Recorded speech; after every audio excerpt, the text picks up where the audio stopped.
Zoom user जी, मुंबई से आपने लिखा है, लेकिन आपका नाम लिखिए प्लीज।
हेलो।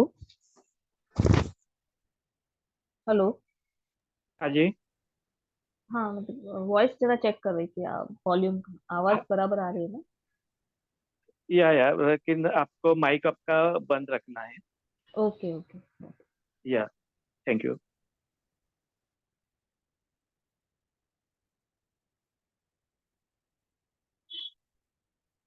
एक 5 मिनट्स में हम लोग शुरू करते हैं। आप लोग अपना नाम और लोकेशन लिखिए प्लीज। आप कहाँ से जुड़े हैं?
नमस्कार सभी लोगों को। मेरी आवाज़ बराबर से आ रही है? आप चैट बॉक्स में यस लिखिए। ऑडियो और वीडियो क्लियर है तो यस लिखिए, ताकि मुझे पता चले आप लोग मुझे सुन पा रहे हैं, देख पा रहे हैं। Okay, thank you. या थैंक यू वेरी मच।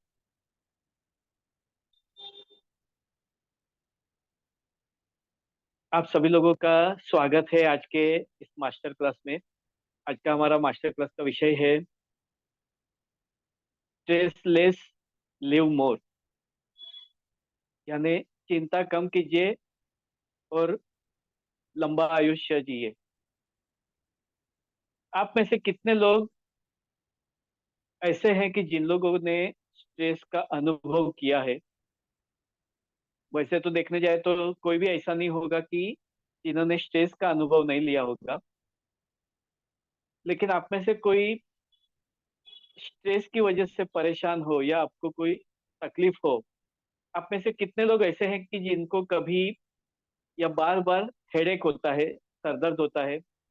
अगर होता है तो यस लिखिए। केवल सरदर्द नहीं, कई लोगों को एसिडिटी की शिकायत होती है, बार बार एसिडिटी हो जाती है, गैस हो जाती है, सर दर्द होता है, नींद नहीं आती है, या कभी घबराहट बेचैनी हो जाती है, हाजमा बिगड़ जाता है, डाइजेशन डिस्टर्ब हो जाता है। इनमें से कोई भी सिम्टम्स अगर आपको रिकरेंटली होते हैं, बार बार होते हैं, तो यस लिखिए।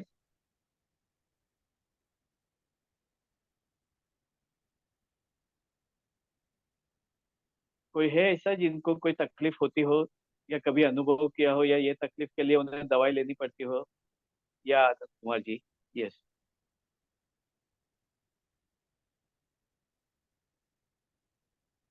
हो सकता है कई लोगों को ये समझ में ना आया हो, या बताना नहीं चाहते हैं। Okay, thank you. यानी ऐसे कई सारे सिम्टम्स हमें बार बार होते हैं। जैसे कुछ लोगों को बार बार सर्दी खांसी हो जाती है, या बुखार आ जाता है, या टॉन्सिल्स जैसी शिकायत होती है, या अभी जैसे क्लाइमेटिक चेंज हुआ तो बुखार आ गई। तो ये लो इम्यूनिटी का लक्षण है। कई लोगों को इम्यूनिटी कम होती है, यानी प्रतिकार शक्ति कम होती है। कई लोगों को एलर्जी की शिकायत होती है। तो ऐसी कई सारी शिकायतें होती है जिसकी वजह स्ट्रेस हो सकती है। जरूरी ना हो कि स्ट्रेस ही हो, लेकिन एक सर्वे के मुताबिक जितनी भी शारीरिक व्याधियां हैं,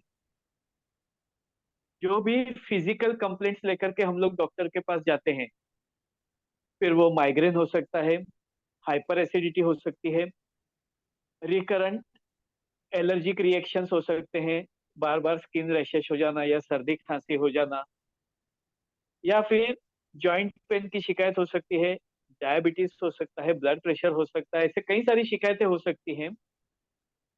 तो ये सारी शारीरिक व्याधि, हमें क्या लगता है कि डायबिटीज यानी पेनक्रियास ठीक से काम नहीं कर रहा है, या हाई बीपी यानी ब्लड सर्कुलेशन का प्रॉब्लम है।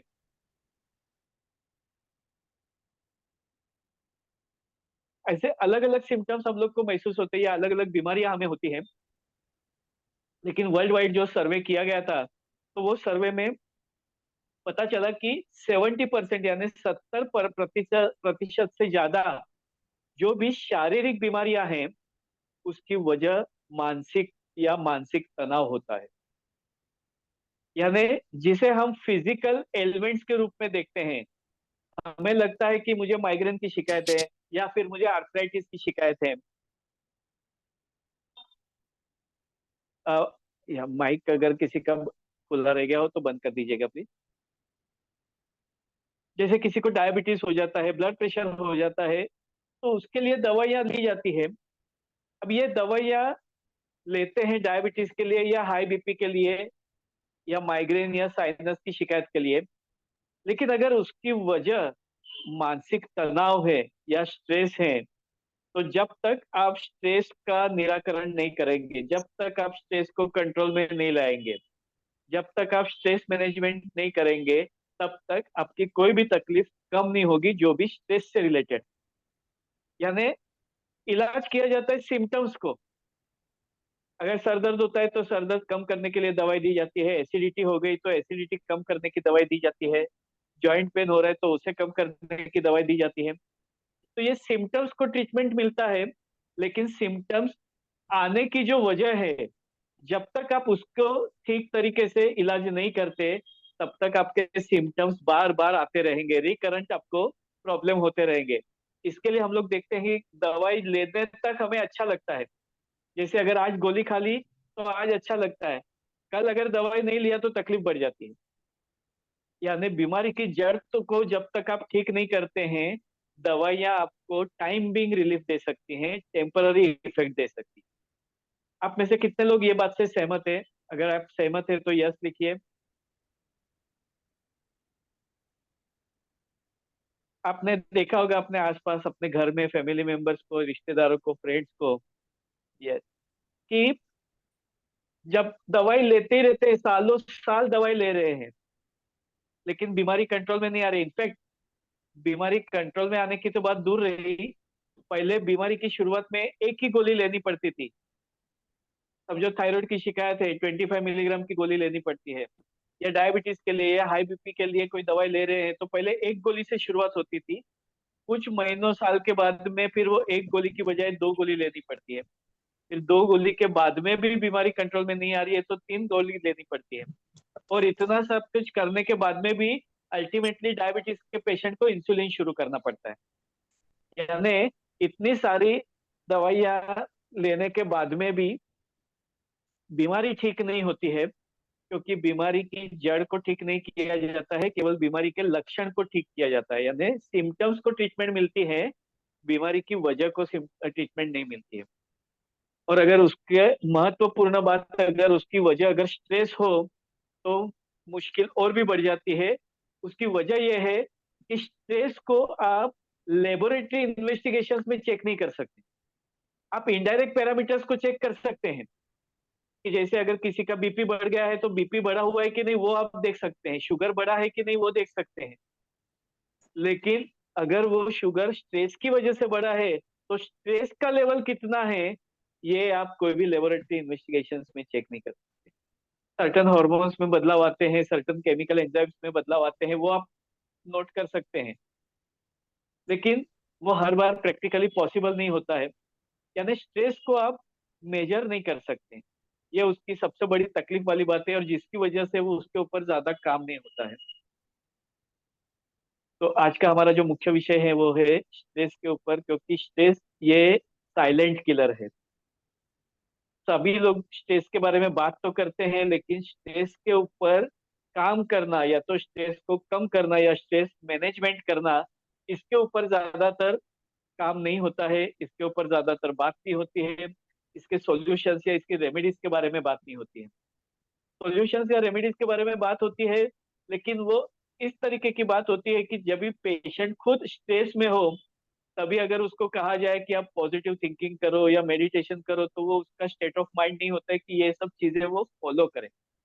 तो तभी उसको सपोर्ट की जरूरत होती है, तभी उसको बाहर से कुछ एक्सटर्नल सपोर्ट की जरूरत होती है, जिसकी वजह से वो क्राइसिस में से बाहर आ जाए। एक बार वो उसमें से बाहर आ जाता है, उसके बाद में वो बाकी की सारे जो भी एडवाइसेस है वो फॉलो कर सकता है।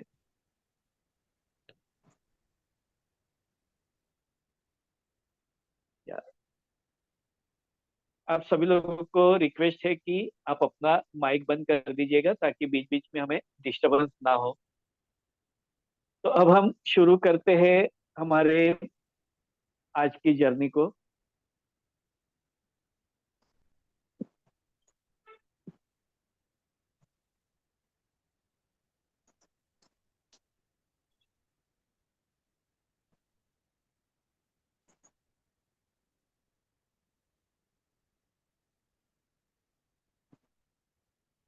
आपको स्क्रीन विजिबल है बराबर?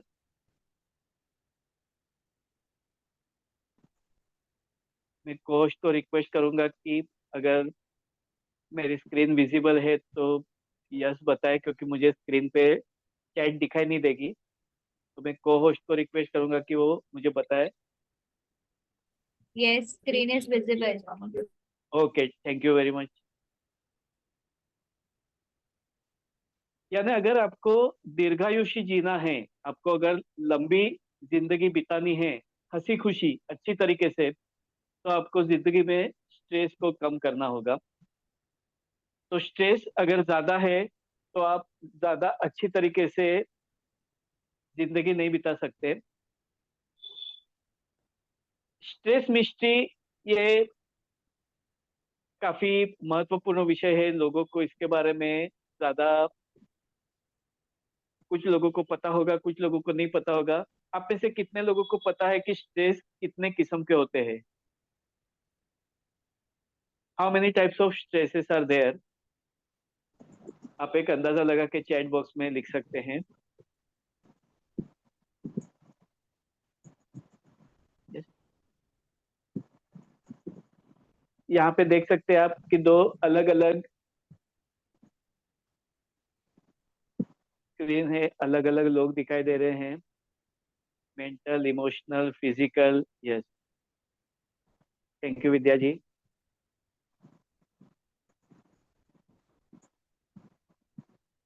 बेसिकली स्ट्रेस दो किस्म के होते हैं, एक यू स्ट्रेस और एक डिस्ट्रेस। यू स्ट्रेस यानी जिसको पॉजिटिव स्ट्रेस कहा जाता है। आप लोगों में से कई लोगों को ऐसा लगेगा कि स्ट्रेस कैसे पॉजिटिव हो सकता है, स्ट्रेस तो डिस्टर्बिंग ही हो सकता है। जरूरी नहीं है। स्ट्रेस दो किस्म के होते हैं, यू स्ट्रेस और डिस्ट्रेस। यू स्ट्रेस यानी ऐसा स्ट्रेस जिसकी वजह से आप आगे बढ़ते हैं। जैसे अगर आपको कोई टारगेट हो, जैसे 31 मार्च को फाइनेंशियल ईयर खत्म होता है, तो ये टारगेट है 31 मार्च तक हमें अकाउंट्स कंप्लीट करना है, बैलेंस शीट क्रिएट करना है, तैयार करना है। तो एक डेडलाइन है, तो वो डेडलाइन का स्ट्रेस हमें होता है, लेकिन हमें सामने पता है कि ये 31 मार्च तक कंप्लीट करना है, तो हम वहां तक कंप्लीट करते हैं। जैसे एग्जाम देनी है, तो हमें पता है मार्च एंड में या अप्रैल फर्स्ट वीक में एग्जाम आने वाली है, तो हम उसके हिसाब से प्रिपरेशन करते हैं। यानी कुछ स्ट्रेस जो होता है वो जरूरी होता है आपके टारगेट को अचीव करने के लिए, इसको यू स्ट्रेस कहा जाता है। लेकिन अगर ये स्ट्रेस आपके दिमाग के ऊपर हावी हो जाता है और वो आपको परेशान करने लगता है, और जिसकी वजह से आपको फिजिकल या इमोशनल या मेंटल सिम्टम्स क्रिएट होते हैं, और जिसको डिस्ट्रेस कहा जाता है, तो ये काफी नुकसान वाली बात है, काफी तकलीफ देने वाली बात है। यानी यू स्ट्रेस अच्छा होता है आपको आगे बढ़ने के लिए, क्योंकि आपके आगे अगर कोई टारगेट है, आपको अगर एक कोई गोल अचीव करना है, तो उसके लिए आपके पास में कुछ विजन होना चाहिए, कुछ डेडलाइन होनी चाहिए, कुछ टारगेट होना चाहिए। तो ये टारगेट जो होता है उसको आप फॉलो करके जाते हैं, तभी आप आगे बढ़ते हैं। तो ये यू स्ट्रेस है, जो कि आवश्यक है। लेकिन उसके फॉलो करते करते अगर आप कुछ चीजें, उसका प्रभाव अगर आपके शरीर के ऊपर या मन के ऊपर होने लगता है, तो आपको डिस्ट्रेस होने लगता है। तो डिस्ट्रेस के सिम्टम्स क्या होते हैं? तो आपको, अगर आप देखेंगे, तो जैसे ही स्ट्रेस जो बढ़ता है और डिस्ट्रेस की ओर हम जब आगे बढ़ते हैं, तो डिस्ट्रेस में कई लोगों को घबराहट, बेचैनी हो सकती है, दिल की धड़कनें तेज हो जाती है, यानी पाल्पिटेशन जिसको हम कहते हैं। कई लोगों के बीपी में बदलाव आते हैं, कम या ज्यादा हो जाता है। कई लोगों को ब्रीदिंग ट्रबल होते हैं, सांस लेने में परेशानी होती है। किसी का माइक ओपन रह गया है, प्लीज बंद कर दीजिए। कई लोगों को जॉइंट पेन बढ़ जाता है। यानी हम लोग आर्थराइटिस को ट्रीटमेंट कर रहे हैं, लेकिन अगर आर्थराइटिस की वजह अगर स्ट्रेस है, तो जब तक स्ट्रेस उसका कम नहीं होगा, तब तक आर्थराइटिस के सिम्टम्स भी कम नहीं होंगे। तो कई लोगों को भूख नहीं लगती है, कई लोगों को नींद नहीं आती है, कई लोगों को मसल क्रैम्प्स आने लगते हैं। यानी अलग अलग लोगों को अलग अलग सिम्टम्स हो सकते हैं, लेकिन उसके पीछे की वजह डिस्ट्रेस यानी एबनॉर्मल स्ट्रेस हो सकता है, बहुत ज्यादा स्ट्रेस। और ये स्ट्रेस का अनुभव, या इससे हम लोग कोविड पेंडेमिक के दौरान कई सारे लोग इसमें से गुजरे होंगे, कि जब बहुत ज्यादा स्ट्रेस क्या होता है वो तभी कई सारे लोगों ने अनुभव किया। और आज की जिंदगी में जो सबसे ज्यादा बड़े स्ट्रेसर्स हैं, या जो स्ट्रेस फॉर्मिंग रीजंस हैं, उसमें एक सबसे महत्वपूर्ण होता है वर्क प्लेस स्ट्रेस। और खास करके कोविड के बाद में ये काफी बढ़ गया है, क्योंकि अगर जॉब अगर सिक्योर्ड नहीं है, बॉस जितना कहे उतना काम करना है, और काम का ड्यूरेशन बढ़ गया है, वर्कलोड बढ़ गया है, दो आदमी का काम एक इंसान को करना पड़ता है, लेकिन सैलरी कम हो गई। और कंटिन्यूस टारगेट है, कंटिन्यूस बोम्बार्डिंग है। अगर आप ये टारगेट अचीव नहीं कर सकते तो आप जॉब छोड़ के चले जाइए, या आपके बदले में दूसरा एम्प्लॉय तैयार है। यानी ये वर्कलोड जो प्रेशर होता है, इसकी वजह से काफी ज्यादा तकलीफ होने लगी है। दूसरा जो महत्वपूर्ण स्ट्रेसर है वो है रिलेशनशिप स्ट्रेसर।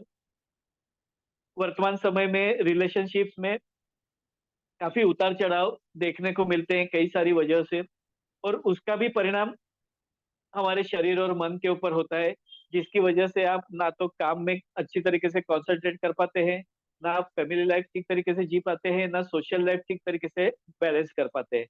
और ये जो तनाव होता है, ये आपको कई सारी तकलीफें देने लगता है, और वहीं से फिर बाद में बीमारियों की शुरुआत भी हो सकती है। और एक महत्वपूर्ण स्ट्रेसर जो वर्तमान समय में है वो टेक्नोलॉजी का है, क्योंकि टेक्नोलॉजी का इतना ओवरलोड हो गया है। हर 2-4 दिन पे टेक्नोलॉजी बदलती है, तो कंटिन्यूअसली आपको वो टेक्नोलॉजी को अपग्रेड करते रहना है, टेक्नोलॉजी के साथ में आपको अपडेट रहना है। उसके साथ साथ में टेक्नोलॉजी का ओवर यूज हो जाए तो भी उसका इफेक्ट हमें देखने को मिलता है कि आजकल ऑनलाइन एजुकेशन और ऑनलाइन सब फीचर्स बढ़ने की वजह से कई सारे लोग स्क्रीन के आदी हो गए हैं। वो मोबाइल और लैपटॉप या कंप्यूटर की स्क्रीन से बाहर ही नहीं निकल पाते हैं, यानी कंटिन्यूअसली स्ट्रेस उनके दिमाग पर हावी रहता है टेक्नोलॉजी की वजह से। और टेक्नोलॉजी इतनी जल्दी से बदल रही है, पहले एक वक्त होता था कि 10-15 साल में कोई टेक्नोलॉजी बदलती थी, आजकल हर साल टेक्नोलॉजी बदलती है। यानी गए साल तक हमें एआई के बारे में पता नहीं था, आर्टिफिशियल इंटेलिजेंस के बारे में पता नहीं था। अभी आर्टिफिशियल इंटेलिजेंस जल्दी से बढ़ रहा है, तेजी से आगे बढ़ रहा है। यानी आपको कोई भी काम करना हो, जैसे अगर आपको कोई स्क्रिप्ट लिखनी है, आप चैट जीपीटी पे जाइए, आपकी रिक्वायरमेंट आप उधर टाइप कीजिए, आपकी पूरी स्क्रिप्ट तैयार हो जाती है। यानी कई सारे काम ऐसे होंगे कि जिसकी वजह से कई सारे लोगों को छुट्टी मिल सकती है आने वाले कुछ दिनों में, ड्यू टू एआई। तो अभी ये करंट सिनारियो के हिसाब से अगर आप अपडेट नहीं रहते हैं तो 2-5 साल के बाद में आप आउट ऑफ डेट हो जाते हैं, out of competition, out of world हो जाते हैं, जैसे कोडाक या नोकिया का हुआ था। तो हमें कंटिन्यूअसली अपग्रेड और अपडेट हो रहना है, जो काफी मुश्किल होता है। तो ये सारी वजह है जिसकी वजह से स्ट्रेस लेवल बढ़ते जाता है।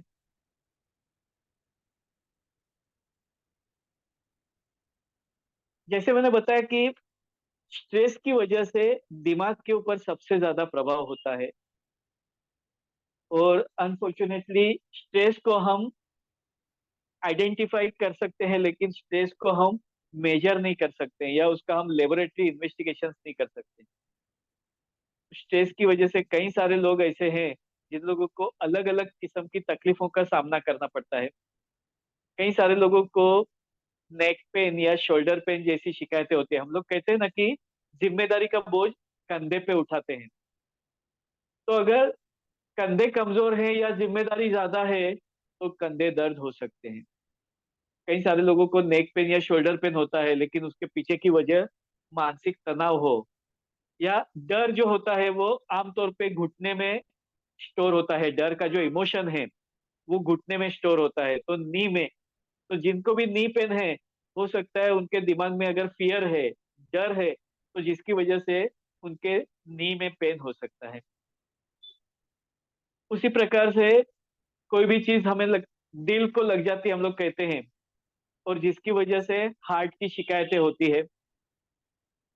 उसके अलावा ये जो मेंटल स्ट्रेस या फिजिकल स्ट्रेस होता है, उसका असर अलग अलग अवयवों के ऊपर होता है, जैसे बाल झड़ना, या कम उम्र में बाल सफेद हो जाना, या फिर हार्मोनल चेंजेस होना। पीसीओडी आजकल कॉमन है, तो पीसीओडी है, थायराइड डिसऑर्डर्स है, तो ये आजकल काफी बढ़ रहा है। तो उसके पीछे की भी वजह मानसिक तनाव या स्ट्रेस हो सकता है। माइग्रेन कॉमन है, एसिडिटी कॉमन है। तो ये ऐसी शिकायत है जिसके लिए वजह से आपका काम डिस्टर्ब हो जाता है, और वो काम डिस्टर्ब ना हो उसके लिए आप दवाई ले लेते हैं, लेकिन वो दवाई सिम्टोमेटिक है, केवल टाइम बिंग आपको रिलीफ दे देती है, लेकिन अंदर की जो शिकायत है वो कम नहीं होती, और जिसकी वजह से आपको बार बार माइग्रेन के एपिसोड्स आते रहते हैं, बार बार आपको एसिडिटी होते रहती है।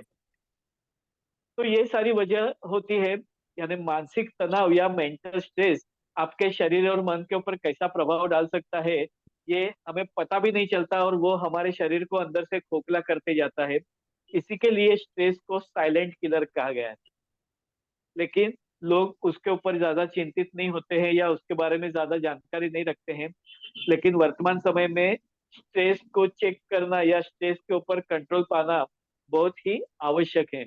और ये होलिस्टिक अप्रोच होना चाहिए, तो ही वो स्ट्रेस को कंट्रोल कर सकते हैं और अच्छी हंसी खुशी जिंदगी जी सकते हैं। उम्मीद करता हूँ आपको यहाँ तक समझ में आता होगा या आया होगा। अगर किसी को कोई प्रश्न हो तो आप चैट बॉक्स में डाल सकते हैं।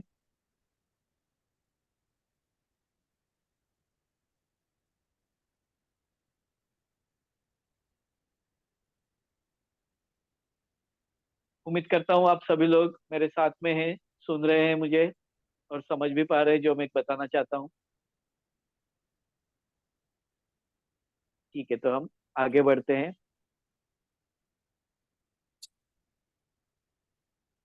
अब स्ट्रेस जो है ये काफी गहरा विषय है। यहाँ पे तो हम केवल ऊपरी इंट्रोडक्शन या उसके बारे में जानकारी ले रहे हैं।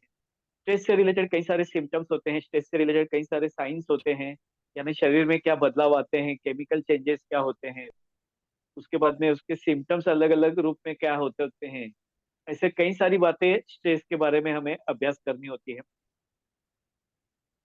लेकिन अगर हम शॉर्ट पीरियड में, अगर हमें 1 घंटे में, 1.25 घंटे में अगर हमें कवर करना है और जब आइडिया देना है जिसकी वजह से आपको स्ट्रेस के बारे में भी पता चले और किस तरीके से हम उसको कंट्रोल में ला सकते हैं या उसके ऊपर काम कर सकते हैं।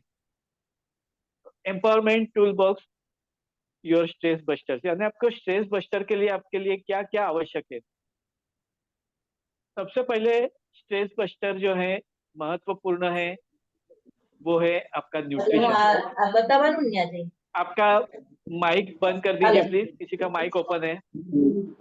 કાલે બતાવને તો પરમ દિવસે કાલે રજા છે, આજે અવાજ બંધ કરો।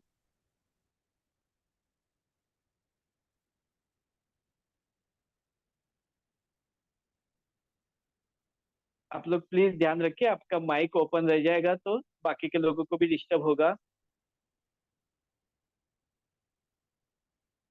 न्यूट्रिशन ये बहुत ही महत्वपूर्ण है। आप कैसा खाना खाते हैं, क्या खाना खाते हैं, ये काफी महत्वपूर्ण है। यानी केवल बैलेंस डाइट के हिसाब से नहीं, लेकिन ओवरऑल आपकी हेल्थ और माइंड आपका अच्छा रहे, इसके लिए न्यूट्रिशन का बहुत बड़ा रोल होता है। तो आपको अगर मानसिक तनाव कम करना है तो आपको सबसे पहला ध्यान आपके खाने पीने के ऊपर, आपके न्यूट्रिशन के ऊपर देना चाहिए। और इसमें महत्वपूर्ण बात आपको ध्यान में रखनी है कि आपको ताजा खाना खाना है, फ्रेश फूड खाना है, और हो सके उतना नेचुरल और कम मसाले वाला, कम ऑयल वाला।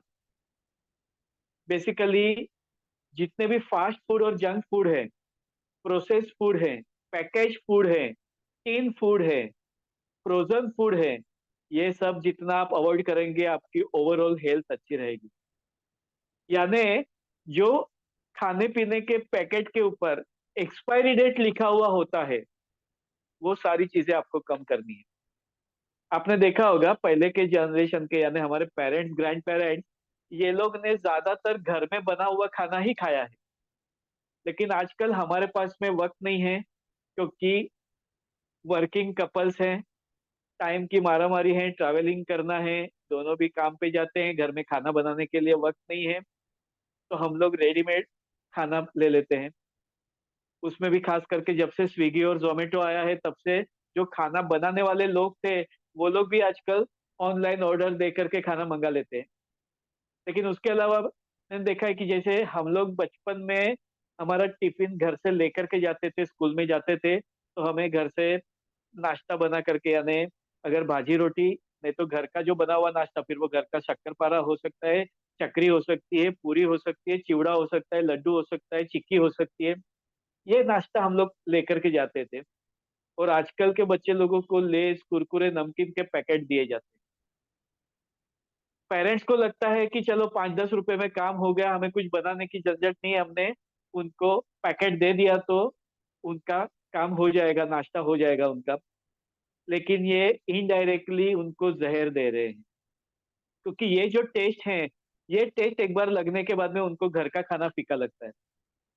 आप ही सोचिए कि आपने अगर फ्राइड राइस खाया हो और उसके बाद में कोई अगर आपको दाल चावल या खिचड़ी खाने को दे, तो आपसे खाया जाएगा?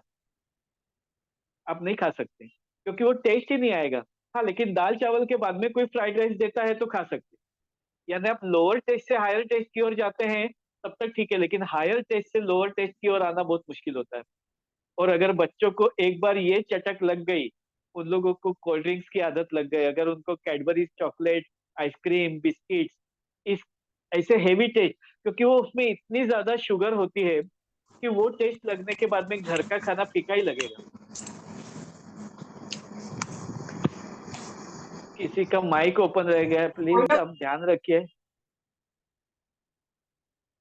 पार्टिसिपेंट्स को रिक्वेस्ट है कि अपना माइक का ध्यान रखिए, ताकि अब दूसरों को डिस्टर्ब ना करें। यानी आपको फ्रेश फूड खाना चाहिए, ताजा खाना चाहिए। फ्रिज की वजह से क्या होता है कि खाना बना करके फ्रिज में रख दिया जाता है, फिर जैसे जैसी जरूरत हो वैसे वो खाना गर्म करके ले लिया जाता है। और उसमें भी खास करके जब से माइक्रोवेव ओवन आया है, लोगों को बहुत आसान हो गया है। ऑफिस में भी माइक्रोवेव ओवन रख दिया, घर से लेकर के गए, फिर माइक्रोवेव में गर्म कर दिया, हमें लगता है कि हमने गर्म खाना खाया। लेकिन माइक्रोवेव ओवन में जितने जो रेडिएशंस है, यानी हिरोशिमा नागासाकी में जब भी अ, जो एटम बम फूटा था, उसके बाद में जो रेडिएशंस हो रहे थे, तो ये हल्के फुल्के रेडिएशंस अभी हमारे साथ में आ रहे हैं मोबाइल की वजह से, टेक्नोलॉजी की वजह से। तो उसमें से माइक्रोवेव ओवन एक महत्वपूर्ण रेडिएशन का जरिया है। और वो उसमें हम खाना गर्म करके वो खाना खा रहे हैं, यानी डायरेक्टली हम लोग रेडिएशन को हमारे शरीर में डालते हैं। यानी ऐसी कई सारी चीजें हैं जिसके बारे में हमें पता नहीं है, लेकिन पता करना जरूरी है, ताकि हम बहुत सारी चीजों को अवॉइड करके हम अच्छी जिंदगी जी सकते हैं, हेल्दी लाइफ जी सकते हैं। तो आपका खाना काफी महत्वपूर्ण है। आपके खाने पीने में हरी भाजी यानी ग्रीन लीफी वेजिटेबल्स, सलाद, फ्रूट्स, ड्राई फ्रूट्स, ये सभी कुछ होना चाहिए। कुक फूड भी होना चाहिए, मल्टीग्रेन्स होने चाहिए, बीन्स, पल्सेस, सारी चीजें होनी चाहिए। बैलेंस डाइट होना चाहिए, लेकिन वो ताजा खाना होना चाहिए। तो process food, junk food, package food, ये हो सके उतना आप कम कीजिए। सेकेंडरीली महत्वपूर्ण है, आपको फिजिकल एक्टिविटी करना बहुत ही जरूरी है। एक्सरसाइज करना जरूरी है, योगा करना जरूरी है, ताकि आपकी फिजिकल मूवमेंट हो जाए, ब्लड सर्कुलेशन अच्छा रहे, तो आपका माइंड कूल एंड काम रहता है, आपका खाना ठीक से डाइजेस्ट होता है, आपका शरीर का ब्लड सर्कुलेशन अच्छा बना रहता है। तो ये काफी महत्वपूर्ण है। और ये जरूरी नहीं कि आप उसके लिए कोई जिम में जाकर के एक्सरसाइज करें। आपका रूटीन जो काम है वो आप खुद कर सकते हैं। जैसे मेरा एग्जांपल मैं आपको बताऊं, मेरा क्लिनिक मेरे घर से करीबन 1 किलोमीटर दूर है। मैं दिन में 2 बार मुझे क्लिनिक में आना जाना होता है, यानी करीबन 4 किलोमीटर में ऐसे वॉक करके ही जाता हूँ। प्रिफरेबली मैं व्हीकल अवॉइड करता हूँ, जब तक कि मुझे कहीं और 2-3 जगह जाना ना हो, मैं व्हीकल लेकर के नहीं जाता। तो बाय डिफॉल्ट मेरा दिन में 4 किलोमीटर वॉकिंग हो जाता है। अब मैं अलग से वॉकिंग करने ना भी जाऊं, तो भी मेरे एवरीडे की रिक्वायरमेंट फुलफिल हो जाती है। तो इस तरीके से आप अपने काम को एक्सरसाइज में परिवर्तित कर सकते हैं, या एक्सरसाइज को काम में परिवर्तित कर सकते हैं। यानी हम लोग जल्दी जल्दी के चक्कर में हम लोग तुरंत से व्हीकल कर लेते हैं, रिक्शा में बैठ जाते हैं, ऑटो कर मंगा लेते हैं या कैब मंगा लेते हैं। अगर वो विद इन रीच है, अगर पॉसिबल है, तो वो डिस्टेंस आप चल के कवर कर लीजिए, ताकि आपको एक्सरसाइज करने के लिए जिम जाने का अलग से टाइम नहीं मिलता है तो कोई बात नहीं, आप 10 मिनट जल्दी निकल करके आप चल के जाइए। इस तरीके से आप काम कर सकते हैं। तो आपके काम में, क्योंकि आपने देखा होगा हमारे पेरेंट्स या ग्रैंड पेरेंट्स कौन से जिम में जाते थे। जिम का जो ट्रेंड है वो आखिरी 10-20 सालों में आया है, फिल्म स्टार्स को देख करके। और अनफॉर्चुनेटली जिम भी होते हैं एसी, यानी जहां पे आपको पसीना निकालना है। एक्सरसाइज करने का मुख्य इंटेंशन है पर्सपिरेशन, डिटॉक्सिफिकेशन, आपके शरीर का कचरा बाहर आ जाए इसके लिए। लेकिन जिम भी एसी वाला होता है, यानी जहां पे पसीना ही निकलता नहीं। तो जहां पसीना निकालने के लिए जाना चाहिए वही एसी का है, तो फिर फायदा क्या है वहां जाने का। इनफैक्ट उसकी वजह से आपको आपका लिमिट पता नहीं चलता है, आप ओवर यूज करते जाते हैं, ज्यादा एक्सरसाइज करते जाते हैं, और इसी का नतीजा है कि आजकल हम लोग देखते हैं कि बहुत सारे जिम करने वाले लोगों को हार्ट अटैक आ जाता है, सडनली कार्डियक अरेस्ट आ जाता है या स्ट्रोक आ जाता है, क्योंकि आपको आपका लिमिट पता नहीं है। एक एसी की वजह से आप एक्सरसाइज करते जा रहे हैं दूसरों लोगों को देख करके, आईने में देख के, और आपका लिमिट आपको पता नहीं है, आपने लिमिट कभी क्रॉस कर दिया और कभी आपके हार्ट के ऊपर बर्डन बढ़ गया और सडनली उसने स्ट्राइक कर दिया। तो प्रिफरेबली नेचुरल एटमॉस्फेयर में आप जाइए, वॉक कीजिए, थोड़ा बहुत लाइट एक्सरसाइज, जैसे हम लोग स्कूल में पीटी का दाव करते थे उस तरीके की light light warm up exercise कीजिए, सारे जॉइंट्स को फ्री कर दीजिए। सबसे महत्वपूर्ण डीप ब्रीदिंग एक्सरसाइज कीजिए, प्राणायाम, अनुलोम विलोम, भस्त्रिका, कपालभाति, ये सारे जो डीप ब्रीदिंग टेक्निक्स हैं इसका इस्तेमाल कीजिए, क्योंकि डीप ब्रीदिंग से आपके लंग्स का कैपेसिटी बढ़ेगा, ऑक्सीजनेशन ज्यादा होगा। ऑक्सीजन अगर बराबर से जाता है तो आपका ब्लड, ऑक्सीजन का वाहक आपका ब्लड है, अगर ऑक्सीजन ठीक रहेगा तो ब्लड के जरिए ऑक्सीजन सब जगह पे पहुंचेगा, सेल्स डैमेज होना कम हो जाएंगे। सभी सेल्स को जिंदा रहने के लिए ऑक्सीजन और ग्लूकोज, ये दो चीजों की जरूरत पड़ती है, और ये दोनों चीजें ब्लड स्ट्रीम से होती जाती है। और ब्लड स्ट्रीम में ब्लड सर्कुलेशन ठीक होने के लिए फिजिकल एक्टिविटी होना जरूरी है, एक्सरसाइज या योगा होना जरूरी है। डीप ब्रीदिंग से ऑक्सीजनेशन अच्छा होता है, एक्सरसाइज योगा से आपका ब्लड सर्कुलेशन अच्छा होता है, आपका खाना डाइजेस्ट होता है, आपका डिटॉक्सिफिकेशन होता है, क्योंकि शरीर के अंदर का कचरा बाहर नहीं निकलता है तब तक हमें तकलीफ होती है, तो इसके लिए बाहर निकालने के लिए हमें एक्सरसाइज करनी होती है। और हम देखते हैं कि लेबर वर्कर हेल्दी है, उसके पीछे की एक महत्वपूर्ण वजह यही है क्योंकि उनका पसीना बहुत ज्यादा निकलता है, और पसीना निकलने की वजह से उनका शरीर डिटॉक्सिफाई हो जाता है, भूख अच्छी लगती है, नींद अच्छी आती है, खाना अच्छी तरीके से डाइजेस्ट हो जाता है, मसल्स फ्री हो जाते हैं, मसल्स की स्ट्रेंथ बढ़ती है, जॉइंट्स की स्ट्रेंथ बढ़ती है, धूप मिलती है तो हड्डियां मजबूत होती है, और इसी की वजह से वो लोग हेल्दी रहते हैं। और उन लोगों को ना डायबिटीज है, ना ब्लड प्रेशर है, ना एसिडिटी की शिकायत, ना माइग्रेन की शिकायत, यानी कोई भी ऐसी बीमारियां नहीं है जो कि हम लोगों को घर में देखने को मिलती हैं ड्यू टू लाइफस्टाइल और मेंटल स्ट्रेस। तो ये महत्वपूर्ण है।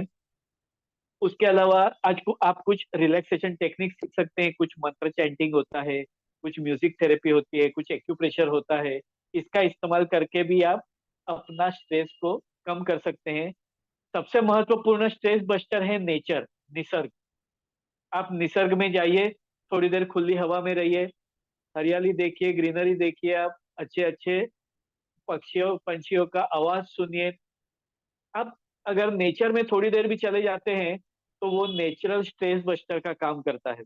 और इसके लिए थोड़ा बहुत घूमना फिरना जरूरी है, क्योंकि जिम में आप बंद कमरे में एक्सरसाइज करते हैं, वो भी एसी लगा हुआ है, चारों दीवारें बंद है, आपको बाहर भी कुछ दिखता नहीं है, आप केवल उतने ही कमरे में हैं और आप एक्सरसाइज कर रहे हैं। उसकी बजाय अगर कोई गार्डन में चले जाते हैं या बाहर रोड साइड पे कहीं पे ऐसी जगह जाते हैं जहाँ पे पोल्यूशन नहीं है, और वहां पे थोड़ी देर बैठ करके आप अगर डीप ब्रीथिंग एक्सरसाइज करते हैं, थोड़ा वॉकिंग करते हैं, थोड़ी लाइट एक्सरसाइज करते हैं, तो वो आपको ज्यादा फायदा देगा। तो प्रेफरेबली नेचर में जाइए, जब भी आपको तनाव ज्यादा लगता है थोड़ा नेचर में घूमिए, पंछियों का आवाज सुनिए, पेड़ पौधों को देखिए, कलरफुल फ्लावर्स को देखिए, आपका तनाव धीरे धीरे कम होते जाएगा। तो ये काफी महत्वपूर्ण है। स्ट्रेस को कम करने के लिए हेल्दी लाइफस्टाइल काफी महत्वपूर्ण है। आप देखेंगे तो जो लोग हेल्दी है उसके पीछे की महत्वपूर्ण वजह यही होती है कि उनकी लाइफस्टाइल हेल्दी है, वो लोग अच्छी तरीके से जिंदगी बिताते हैं। उसके लिए आपको क्या करना है? उसके लिए आपको ताजा खाना खाना है, हेल्दी खाना खाना है, फ्रेश फूड खाना है। प्रिफरेबली व्हाइट पॉइजन्स को अवॉइड कीजिए, शक्कर, नमक और मैदा, यानी too much sweets, too much salty things and bakery products. लेकिन अनफॉर्चुनेटली अभी सबसे ज्यादा खाना यही तीनों चीजें होती है। आप देखेंगे तो सबसे ज्यादा लोगों को प्रिफरेबल क्या है? बर्गर, पिज्जा, पाव भाजी, वड़ा पाव, समोसा। ज्यादातर जहाँ पे बेकरी प्रोडक्ट्स, अगर नाश्ते में भी अगर आप देखेंगे तो ब्रेड, टोस्ट, खारी, बिस्किट्स, कुकीज, इनका इस्तेमाल होता है। तो ये सारा मैदा है, मैदा इतना स्टिकी होता है कि आपके इंटेस्टाइन में अंदर जाकर के वो लेयर बना देता है, स्टिकी लेयर बनने की वजह से ना तो आपके डाइजेस्टिव एंजाइम आपके खाने के साथ में मिक्स होते हैं, ना आपके खाने में से जो भी एसेंशियल विटामिन मिनरल्स हैं वो एब्जॉर्ब हो पाते हैं। तो बेकरी प्रोडक्ट्स आप कम कर दीजिए। सॉल्टी चीजें आप देखेंगे तो कुरकुरे, नमकीन, वेफर्स वगैरह, फ्रेंच फ्राइज या जो भी बाहर से फरसान वगैरह खाते हैं वो ज्यादातर सॉल्टी होता है, जिसमें एक्स्ट्रा नमक होता है। आपके दिन भर के नमक की जरूरत है वो केवल छोटी चम्मच के बराबर, लेकिन आप दिन भर में ऐसे 3-4 चम्मच के जितना नमक अगर आप खा लेते हैं तो डेफिनेटली आपकी हड्डियां कमजोर होगी, आपको ब्लड प्रेशर की शिकायत होगी, आपके बाल का स्ट्रक्चर कमजोर हो जाएगा, आपके हड्डियों का स्ट्रक्चर कमजोर हो जाएगा। लेकिन यही सारी चीजें आजकल ज्यादा खाई जाती है। थर्डली है शुगर। आजकल आप देखो कुछ मीठा हो जाए के बाद में कैडबरीज, चॉकलेट, आइसक्रीम, इन्हीं चीजों का ज्यादा इस्तेमाल किया जाता है। जबकि हमारा इंडियन जो ट्रेडिशनल मिठाइयाँ होती थी वो ज्यादातर गुड़ में से बनती थी, जेगरी से बनती थी। आज भी अगर आप साउथ में जाते हैं तो पायासम वगैरह खाते हैं तो गुड़ का होता है। अपने यहाँ के लड्डू भी जो बनते थे वो ज्यादातर गुड़ में, या गुड़ पापड़ी जैसी मिठाइयाँ होती थी, यानी गुड़ का इस्तेमाल होता था। और शक्कर में भी खड़ी शक्कर का इस्तेमाल होता था। लेकिन आजकल ज्यादातर एक्स्ट्रा स्वीटनर का इस्तेमाल होता है, और वो इतना ज्यादा स्वीट होता है कि उसकी वजह से दांतों में कैविटीज आ जाना आजकल कॉमन है। पहले आपको इतने सारे डेंटिस्ट नहीं देखने को मिलते थे, लेकिन आजकल हर हर गली में आपको एक डेंटिस्ट देखने को मिल जाता है, और सारे डेंटिस्ट के पास में पेशेंट की लाइन लगी हुई होती है। क्यों? क्योंकि एक महत्वपूर्ण बात है कि पहले ज्यादातर दातुन चबाया जाता था या दंत मंजन किया जाता था। आप देखेंगे तो पहले के लोग जो थे वो ज्यादातर लाल या काला खुरदुरा दंत मंजन करते थे, या तो बबूल का या नीम का दातुन करते थे। यानी आपको दांत क्लीन करने के लिए आइडियली या तो वो तीखा, कड़वा ऐसा टेस्ट होना चाहिए, जिसकी वजह अभी हम लोग जो पेस्ट का इस्तेमाल करते हैं वो काफी मीठा होता है। यानी वहाँ शुरुआती दांत को खराब करने के तरीके से की जाती है। पहले हम लोगों को बताया गया कि आप कोयले का दंत मंजन मत इस्तेमाल कीजिए, ये अनहाइजेनिक है, अनसाइंटिफिक है। दातुन का इस्तेमाल मत कीजिए, ब्रश का इस्तेमाल कीजिए, पेस्ट का इस्तेमाल कीजिए।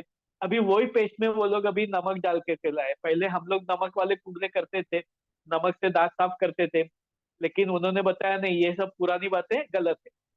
तो हमें ब्रेन वॉश करके करके हमें मॉडर्नाइजेशन की ओर लाए गए, और मॉडर्न आने के बाद में पता चला कि हमारा जो ओल्ड इज गोल्ड जो कहते हैं ना, कि पुरानी जो सिस्टम थी वही काफी साइंटिफिक थी। तो इंडियन जो भी हेरिटेज है वो काफी साइंटिफिक है, उसका अभ्यास करके उसका आप कॉम्बिनेशन में यूज कीजिए। खाना हेल्दी खाइए, यानी एक तो आपको व्हाइट पॉइजन अवॉइड कीजिए।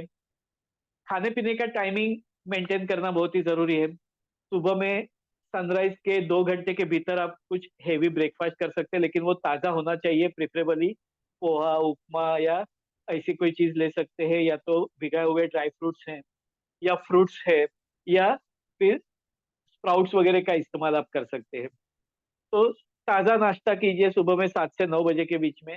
दोपहर का खाना करीबन 12 से 1 बजे के बीच में कीजिए। शाम का खाना प्रेफरेबली सनसेट के आसपास, यानी लेट बाय लेट 7 to 8 के बीच में आप डिनर कर लीजिए। अगर खाने पीने का सिस्टम अगर आप फॉलो करते हैं तो आपकी कई सारी तकलीफें कम हो जाएगी। अगर सनसेट तक आपका दिनचर्या खत्म होता है तो आपको बहुत सारी बीमारियों से आप बच सकते हैं। खास करके जिनको भी कोलेस्ट्रॉल की शिकायत है, वजन बढ़ रहा है, पेट छूटा हुआ है, या ब्लड प्रेशर की या हार्ट की शिकायत है, डायबिटीज की शिकायत है, उन्होंने तो खास ध्यान में रखना है कि उनका खाना शाम का 7 to 8 के बीच में हो जाना चाहिए। क्योंकि आप जितना लेट खाते हैं आपको भूख ज्यादा लगती है, आप खाते ज्यादा है लेकिन पचन कम होता है, डाइजेशन कम होता है। प्लस आप 9-10 बजे खाना खाते हैं तो 6 बजे आपको कुछ टेम्पटेशन होता है खाने पीने का, और तभी आपको वड़ा समोसा ही याद आता है। यानी जो चीजें नहीं खानी चाहिए वही सब चीजें हम खाते हैं। फिर लेट इवनिंग खाना खाने की वजह से बाद में वो डाइजेशन नहीं होता, और फिर बाद में हमें एसिडिटी हो जाती है। हम पैन डी लेते हैं, ओमेज लेते हैं या रेंटेक लेते हैं, लेकिन हम बीमारी की जड़ को काम नहीं कर रहे। ओमेज आपका उस दिन के लिए काम करेगा, लेकिन आप लेट खाएंगे तो आपका हाजमा बिगड़ने वाला ही है। और वो आपको स्ट्रेस बढ़ाता है, क्योंकि उसकी वजह से आपको बराबर से नींद नहीं आती है, आप ठीक टाइम पे उठ नहीं पाते हैं, जिसकी वजह से या तो आपको ऑफिस में जाना देर हो जाती है, या घर का काम करने में मुश्किल होती है। यानी ये आपके स्ट्रेस को बढ़ावा देता है। यानी इनडायरेक्ट वैसे ये असर करता है, लेकिन आपको पता नहीं चलता है। एवरी डे थोड़ा बहुत आप एक्सरसाइज कीजिए, 30 to 40 मिनट, 45 मिनट। अगर आप अलग से कोई एक्सरसाइज नहीं कर पाते हैं तो आप अपना रूटीन लाइफ में आप जो काम कर रहे हैं वो आप खुद कर दीजिए। होता क्या है, सिटी लाइफ में काम वाली बाई को घर पे रखा है काम करने के लिए, यानी उसको भी पगार देने का, और उसके बाद में जिम में भी जा करके उसका भी पैसा भरने का, और बीमारी आने पर डॉक्टर का बिल भी भरने का। लेकिन अगर वही चीज अगर हम घर में खुद ब खुद अपने काम कर ले तो ये बाकी के खर्चे अपने आप कम हो जाएंगे। लेकिन हमें ऐसा लगता नहीं, हम लोग समय बचा रहे हैं, हम लोग काम वाली बाई को काम पे बुलाते हैं तो हमारा वक्त बचेगा। हमारा वक्त तो बचता है लेकिन वो वक्त बचा करके हम डालते कहाँ पे है? या तो डॉक्टर के यहाँ दवाई के लिए लाइन लगाने के लिए, या तो फिर जिम में जाकर के। जिम में जाने के लिए आपको अलग से एफर्ट्स करनी पड़ती है, आपको अलग से टाइम निकालना पड़ता है, आपको थोड़ा सा ट्रैवलिंग करना पड़ता है। उसकी वजह वही काम अगर आप रूटीन में घर में कर डालते हैं तो वो सब वक्त आपका बच सकता है, आपका उतना पैसा भी बच सकता है और साथ में आपका एक्सरसाइज भी हो जाता है। आपको अच्छी तरीके से नींद करनी चाहिए क्योंकि नींद काफी महत्वपूर्ण है स्ट्रेस बस्टर के लिए। तो अगर आपको अच्छी नींद आ जाती है तो आपका काफी सारा तनाव कम हो जाता है। आप देखेंगे लेबर वर्कर्स एकदम अच्छी से नींद कर सो जाते हैं, इसकी वजह से वो लोग इतना हैवी काम कर सकते हैं। दिन भर धूप में, कड़ी धूप में, 40 डिग्री टेम्परेचर में भी वो लोग 8-10 घंटा काम कर सकते हैं। और हम लोगों को अगर घर से स्टेशन तक से जाना है तो हमें लगता है 40 डिग्री टेम्परेचर है, बहुत धूप है, ऐसी गाड़ी निकाल दी। तो आप अच्छे से नींद करिए। आपकी सोच पॉजिटिव होनी चाहिए, थिंक पॉजिटिवली। उसके लिए भी कुछ आपको मेडिटेशन वगैरह आप करते हैं, डेली अफर्मेशंस देते हैं आप रात को रोज सोने से पहले। हमारा इंडियन ट्रेडिशन जो था उसके हिसाब से आप जब भी सुबह में उठते हैं तो सबसे पहले उठ करके आपको भगवान का धन्यवाद करके आप भगवान का नाम लेते हैं, पूजा पाठ करते हैं, उसके बाद आपका दिन शुरू होता है। रात को सोने से पहले भी भगवान का नाम लेकर के सोते थे, तो ये सिस्टम हुआ करता था। उसका फायदा क्या था? हम लोग रात को सोते हैं तभी हम लोग एकदम से नींद में हैं, डीप, जिसको हम कह सकते हैं हमारा सब कॉन्शियस लेवल जो है वो एकदम से डीप होता है, यानी हम एकदम से निद्रा में होते हैं, जागृत अवस्था में है, तभी हम लोग फुल्ली वेकेंड है। तभी हम लोग अवेकेंड है तो तभी हम लोग एकदम जागरूक है अवस्था में, हमारी फुल्ली अलर्ट है। ये दोनों के बीच का जो स्टेज होता है जिसको सबकॉन्शियस स्टेज कहते हैं, तो वो होता है सुबह में उठते वक्त में और रात को सोते वक्त में। आप रात को जब भी सोते हैं तो तुरंत से आपको नींद नहीं आ जाती है, आप धीरे धीरे धीरे आपकी आंखें भारी होती है, आप सोने लगते हैं, आपको आजू बाजू से आवाज आ रही है लेकिन आपकी आंखें बंद है, और धीरे धीरे आप सो जाते हैं। उसी प्रकार से सुबह उठते हैं तभी भी आपको सबसे पहले थोड़ा थोड़ा बाहर से आवाज आना शुरू होता है, कहीं दूध वाले का आवाज है, कहीं कोई पेपर वाले का आवाज है, पंछियों का आवाज है, कहीं हॉर्न बजता है। तो धीरे धीरे आप आंख खोलते हैं तो ये जो स्टेज होता है जंक्शन पीरियड, यानी तभी आप जागृत अवस्था में भी नहीं है, सुप्त अवस्था में भी नहीं है, आप सोए भी नहीं है, जागे भी नहीं है, इसके बीच में। तो वो स्टेज होता है सबकॉन्शियस माइंड का। और तभी अगर हम पॉजिटिविटी भरते हैं तो हमें पूरा दिन हमारा अच्छा जाता है। और इसके लिए प्रेयर्स होते थे। अभी क्या होता है, जैसे हम लोग सुबह में उठते हैं सबसे पहले हम लोग मोबाइल ढूंढते हैं, आज का मैसेज क्या है, या टीवी चैनल चालू करके न्यूज देखते हैं, आज के न्यूज क्या है। तो इसमें सब में नेगेटिविटी ही ज्यादातर भरी हुई होती है। किसी का माइक ओपन हो गया है।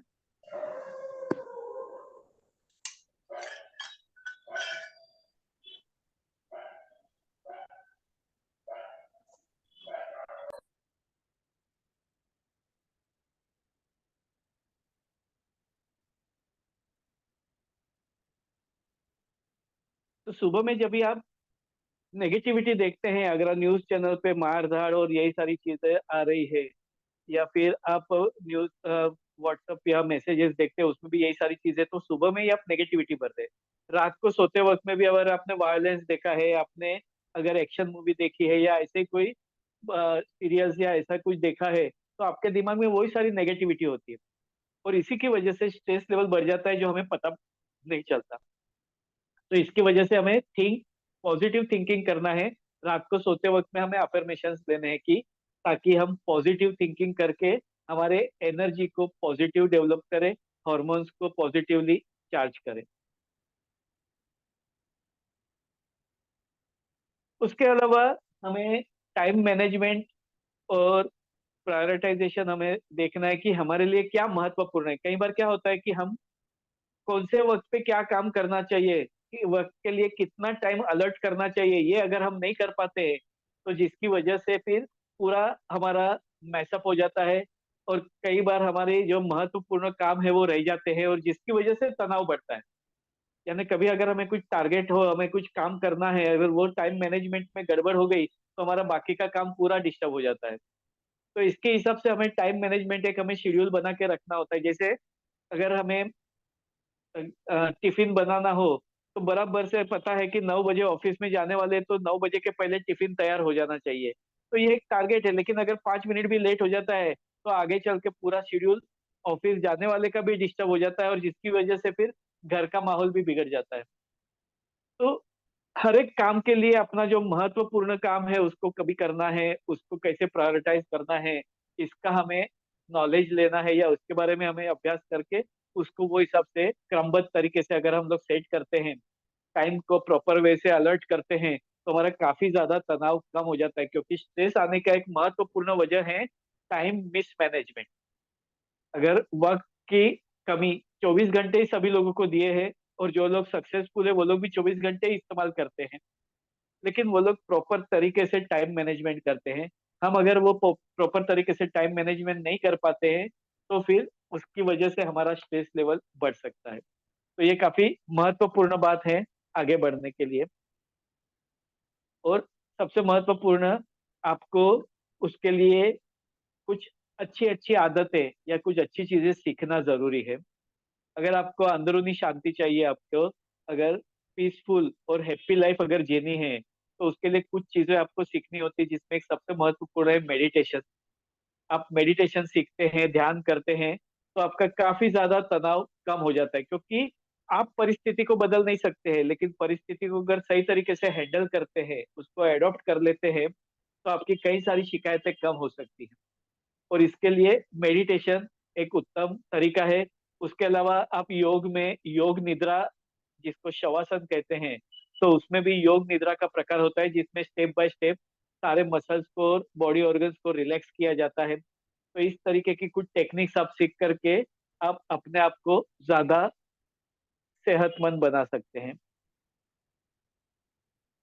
आप में से कितने लोग ऐसे हैं कि जो लोग अपना स्ट्रेस फ्री जर्नी आज से शुरू करना चाहते हैं? इसके पहले मैं आपको कुछ एक्टिविटी, अगर आप लोगों की तैयारी है तो मैं कुछ महत्वपूर्ण पॉइंट्स या महत्वपूर्ण बातें आपको बताता हूँ।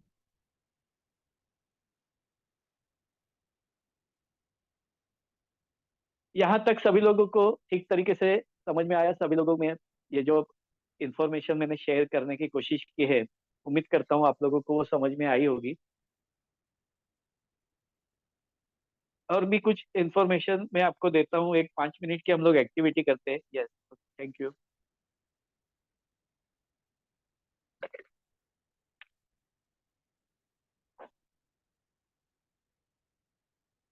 कुछ महत्वपूर्ण टिप्स मैं आपको देना चाहता हूँ। कई सारे लोगों को तनाव आ जाता है, स्ट्रेस आ जाता है, जिसकी वजह से घबराहट, बेचैनी हो जाती है, एसिडिटी हो जाती है, या फिर सर दर्द होने लगता है, या सांस लेने में परेशानी होती है। तो जिनको भी ऐसी तकलीफ बार बार होती है उनके लिए मैं कुछ एक्यूप्रेशर का पॉइंट आपको बताना चाहता हूँ। यहाँ पे ये जो आपकी कलाई की क्रीज है, रिस्ट क्रीज जिसको हम कहते हैं, वहां से 3 उंगली ऊपर, यहाँ पे, यानी ये जो बीच की उंगली है, बीच की उंगली की लाइन में कलाई की क्रीज से 3 उंगली ऊपर, यहाँ पे जो पॉइंट है, ये पॉइंट का नाम PC6 या पेरिकार्डियम 6 है। आप गौर से देख लीजिए, ये पॉइंट के ऊपर आप रेगुलरली दबाव दे सकते हैं। और ये जरूरी नहीं है कि आपको स्ट्रेस या तकलीफ होने की राह देखनी है। आप अदरवाइज भी रेगुलर बेसिस पे अगर ये पॉइंट के ऊपर दबाव देते हैं तो ये आपका स्ट्रेस बस्टर का काम करता है, रिलैक्स करने का काम करता है। इससे आपको अच्छी नींद आ सकती है। ये पॉइंट सर दोनों हाथों में है, आप कोई भी हाथ का इस्तेमाल कर सकते हैं।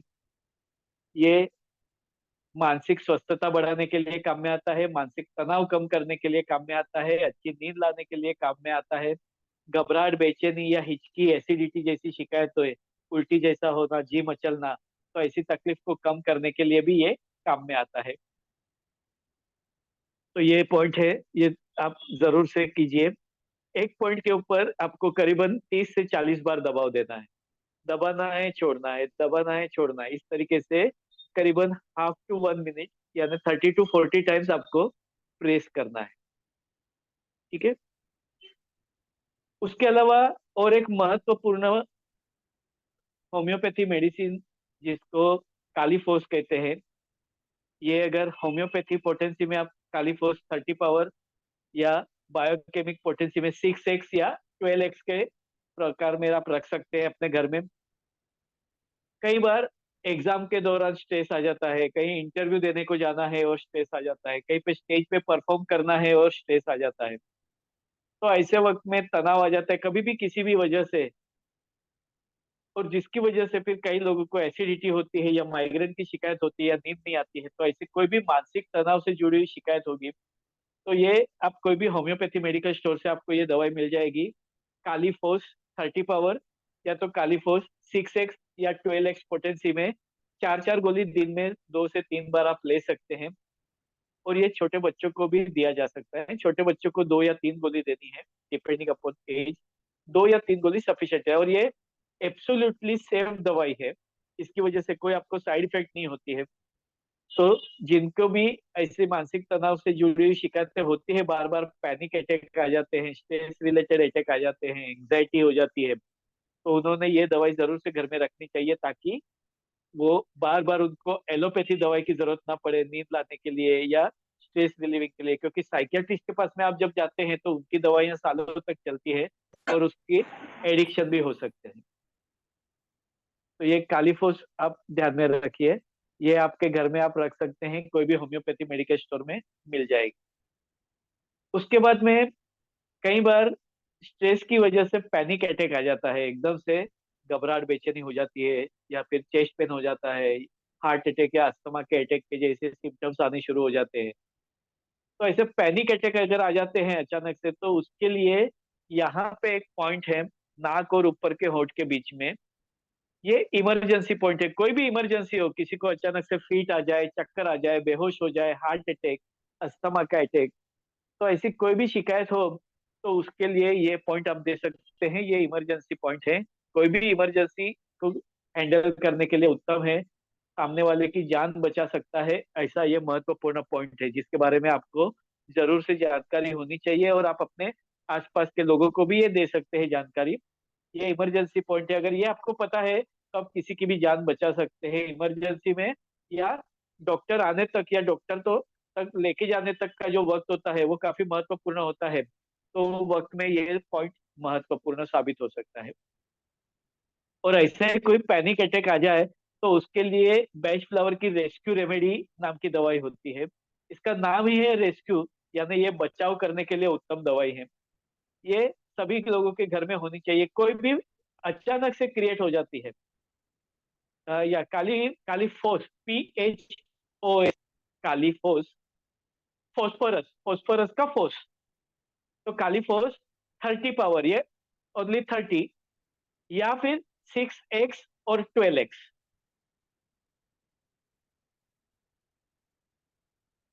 काली यानी पोटेशियम, पोटेशियम और फोस्फोरस इसका ये कॉम्बिनेशन है, इसके लिए इसको कालीफोस कहा जाता है, यानी एक्सुलेटली सेफ दवाई है होम्योपैथी की। उसी प्रकार से बेस्ट फ्लावर रेमेडी, ये भी होम्योपैथी डॉक्टर ज्यादातर इस्तेमाल करते हैं। फ्लावर्स में से यानी फूलों में से दवाइयां बनाई गई है, जो कि कई किस्म की मानसिक शिकायतों में काम में आती है। जैसे किसी का आत्मविश्वास नहीं है, सेल्फ कॉन्फिडेंस की कमी है, किसी को डर लगता है, किसी को अगर गुस्सा ज्यादा आ जाता है, या अन्य कोई भी इमोशनल डिस्टर्बेंसेस है, किसी को अचानक से गहरा सदमा लगना की वजह से कुछ ना कुछ तकलीफ हो जाती है। कुछ लोग जो है हमेशा पास्ट में जीते हैं, कुछ लोग जो है वो हमेशा ख्याली पुलाव पकाते रहते हैं। तो ऐसे कई किस्म के इमोशनल डिस्टर्बेंस के लिए ये rescue remedy, best flower remedies काम में आती है। जिसमें से रेस्क्यू रेमेडी एक उत्तम इमरजेंसी मेडिसिन है, ये आपके घर में रख सकते हैं। अचानक से किसी को एक्सीडेंट हो जाता है, मार लग जाता है, या किसी के बारे में सुनकर अचानक से कोई बेहोश हो जाता है और अचानक उसे कोई तकलीफ होती है, यानी पैनिक अटैक आ जाता है, तो ऐसे वक्त में रेस्क्यू रेमेडी के 5 5 बूंद आधे से 1 कप पानी में आप दिन में 2 3 4 बार रिपीट कर सकते हैं। ज्यादा तकलीफ होने पर हर 10-15 मिनट पे भी दिया जा सकता है, जैसे कोई अचानक से बेहोश हो गया है या अचानक कुछ तकलीफ हो गई है, तो ऐसे वक्त में वो बार बार रिपीट भी किया जा सकता है। रेस्क्यू रेमेडी, ये बैच फ्लावर रेमेडी होती है। तो ये आप आपके घर में रख सकते हैं, यानी कालीफोस और रेस्क्यू रेमेडी, ये इमरजेंसी के दौरान आपको काम में आ सकती है, या साइकोलॉजिकल या इमोशनल स्ट्रेस को कम करने के लिए काम में आ सकती है। ठीक है, तो यहाँ तक सब कुछ ठीक ठाक समझ में आया सभी लोगों को। अभी इसमें से कितने लोग ऐसे हैं कि जो लोग सीरियसली स्ट्रेस को कंट्रोल करके या मैनेज करना चाहते हैं, या स्ट्रेस के ऊपर विजय पाना चाहते हैं, या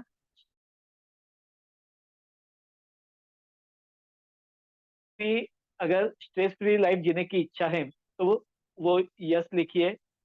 जिन लोगों को भी और भी सॉल्यूशन, ये मैंने बेसिक सिर्फ आपको जानकारी दी है, लेकिन अगर आपको उसके डीप में अगर स्ट्रेस के बारे में सीखना हो, जानना हो, उसका सॉल्यूशन पाना हो, स्ट्रेस के कई सारे प्रकार होते हैं। यस तपन जी, जैसे स्ट्रेस से related physical sign and symptoms क्या होते हैं, कौन से केमिकल चेंजेस हमारे शरीर में हो सकते हैं जिसकी वजह से कई सारी बीमारियां हो सकती है। उसके बाद में स्ट्रेस को किस तरीके से हैंडल करना है। तो स्ट्रेस हैंडलिंग करने के लिए आपके पास में क्या क्या रेमेडीज ऐसी हो सकती है जो आपको काम में आ सकती है। आप में से कई बार कई सारे लोग स्ट्रेस में से गुजरे होंगे, अलग अलग किस्म के स्ट्रेस होंगे। कई बार अचानक से कोई नजदीकी रिश्तेदार की डेथ हो जाती है, या कभी अचानक से बिजनेस में लॉस हो जाता है, या कुछ अचानक से बीमारी आ जाती है, तो हम लोग कई सारे स्ट्रेस में से गुजरते हैं। कई बार अचानक से जॉब चली जाती है, तो ऐसे अनसर्टेनिटी की वजह से हम लोगों को स्ट्रेस से गुजरना पड़ता है। और वो वक्त ऐसा होता है कि तभी हमारा दिमाग काम करना बंद कर देता है, और लोग हमें बहुत सारी एडवाइसेस देते हैं। लोगों को हेतु तो यही होता है कि आप वो स्ट्रेस में से बाहर आ जाए, तो कोई अलग अलग किस्म की, आप ये दवाई लीजिए, आप ये कीजिए, आप वो कीजिए, लेकिन तभी वो स्ट्रेस में हमारा दिमाग कुछ काम ही नहीं करता। लोग बोलते हैं मेडिटेशन कीजिए, भगवान का नाम लीजिए, जाप कीजिए, माला जपिए, लेकिन तभी आपका वो मेंटल स्टेटस ही नहीं होता है कि आप मेडिटेट कर पाओ, या नाम जप स्मरण करो, या माला जपो।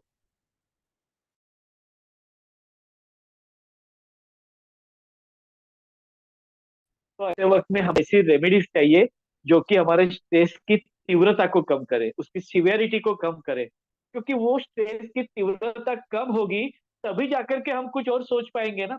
और जब कुछ दूसरा सोच पाएंगे, कुछ दूसरी एक्शन ले पाएंगे, तभी जाकर के हम स्ट्रेस में से बाहर आएंगे। तो जैसे मैंने बताया कि कालीफोस, ये एक प्राइमरी मेडिसिन है कि जो आपको मददरूप हो सकती है कि आपका स्ट्रेस लेवल कम करने के लिए। एक बार आपका स्ट्रेस थोड़ा कम हो गया तो आपका दिमाग धीरे धीरे खुलने लगता है, और फिर आप धीरे धीरे पॉजिटिव थिंकिंग की ओर चले जाते हैं, पॉजिटिव एक्शन की ओर चले जाते हैं। लेकिन तब तक आपको समझता सब कुछ है, लेकिन आप उसके ऊपर काम नहीं कर पाते। होता है ये कई बार। अगर आप मेरी बात से सहमत है तो यस लिखिए, अगर आपने ऐसा कुछ अनुभव किया है तो आप यस लिखिए।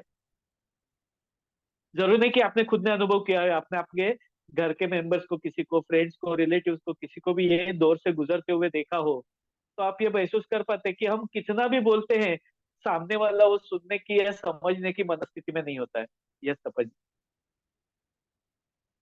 क्योंकि मुझे पता है कि जब भी हम लोग गुजरते हैं, क्योंकि कहीं ना कहीं कभी ना कभी हम लोग भी गुजरते हैं, मैं भी कभी ना कभी कोई ना कोई स्टेज से गुजरा हूँ, तो तभी हमें पता है सामने वाले हमें बहुत सारी एडवाइसेस देते हैं, ये करो, वो करो, ऐसा नहीं करना चाहिए, ऐसा करना चाहिए।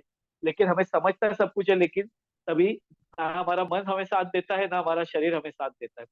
तो ऐसे वक्त में हमें कुछ इमीडिएट रेमेडीज ऐसी चाहिए जो हमारी सोच को बदले, जो हमारे तनाव को कम करे। क्योंकि तनाव कम होगा, हमारा स्ट्रेस लेवल कम होगा, तभी जाकर के हम दूसरा कुछ सोच पाएंगे, तभी जाकर के हमारा शरीर ठीक तरीके से काम कर पाएगा, हमारी एक्शन पॉजिटिव होगी। राइट। यस विद्या जी। तो ये जो 1 सवा घंटे में हम लोग स्ट्रेस में इतना डीप नहीं सोच सकते, इतना डीप हम लोग अभ्यास नहीं कर सकते, लेकिन ये केवल ओवरव्यू था, तो आपको पता चले कि स्ट्रेस क्या चीज है और स्ट्रेस का इम्पैक्ट क्या होता है। हम लोग केवल फिजिकल कंप्लेंट्स को देकर चलते हैं, लेकिन फिजिकल कंप्लेंट्स की वजह मानसिक या मानसिक तनाव हो सकता है, ये हमें नहीं पता। तो हमें उसके ऊपर विजय पाना है, क्योंकि हमारी कई सारे एफर्ट्स बीमारी को कंट्रोल करने में चली जाती है, लेकिन बीमारी को, जड़ को कंट्रोल नहीं करने की वजह से बीमारी as it is carry forward होती है। और नतीजा ये होता है कि हम लोग हजारों रुपए के खर्चे में चले जाते हैं, क्योंकि कई सारे लेबोरेटरी इन्वेस्टिगेशन किए जाते हैं लेकिन उसका परिणाम कुछ नहीं आता है। क्योंकि ज्यादातर मानसिक तनाव से जुड़ी शिकायतों में सिम्टम्स बहुत सारे होते हैं, लेकिन लेबोरेटरी इन्वेस्टिगेशन कई बार नॉर्मल आते हैं। तो हमें और भी ज्यादा कंफ्यूजन होती है कि हमें तकलीफ हो रही है लेकिन रिपोर्ट्स नॉर्मल है, तो हमें एक्चुअल में प्रॉब्लम क्या है। प्रॉब्लम स्ट्रेस होता है। तो सबसे पहले हमें स्ट्रेस को कंट्रोल करने के लिए कुछ रेमेडीज होनी चाहिए। तो किस प्रकार की रेमेडीज हमें काम में आ सकती है? कुछ होम्योपैथी दवाई हो सकती है, कुछ आयुर्वेदिक हो सकती है, कुछ बेस्ट फ्लावर की या बायोकेमिक की रेमेडीज हो सकती है, कुछ एरोमा के ऑयल्स हो सकते हैं, या फिर कुछ एक्यूप्रेशर के पॉइंट्स हो सकते हैं, कुछ एक्सरसाइज होती है, कुछ खाने पीने के बदलाव होते हैं, कुछ मेडिटेशन होता है। तो ऐसी कई सारी तकलीफ टेक्निक्स होती हैं, कई सारे तरीके होते हैं जिसकी वजह से हम लोग स्ट्रेस को कंट्रोल कर पाते हैं, मैनेज कर पाते हैं। तो आप में से कितने लोग ये स्ट्रेस फ्री लाइफ जीना चाहते हैं या उसके बारे में आगे बढ़ना चाहते हैं? तो अगर आप इसमें से आगे बढ़ना चाहते हैं या स्ट्रेस फ्री जर्नी को अगर आप आगे लेकर के जाना चाहते हैं तो यस लिखिए या मी लिखिए, जिसको इंटरेस्ट हो।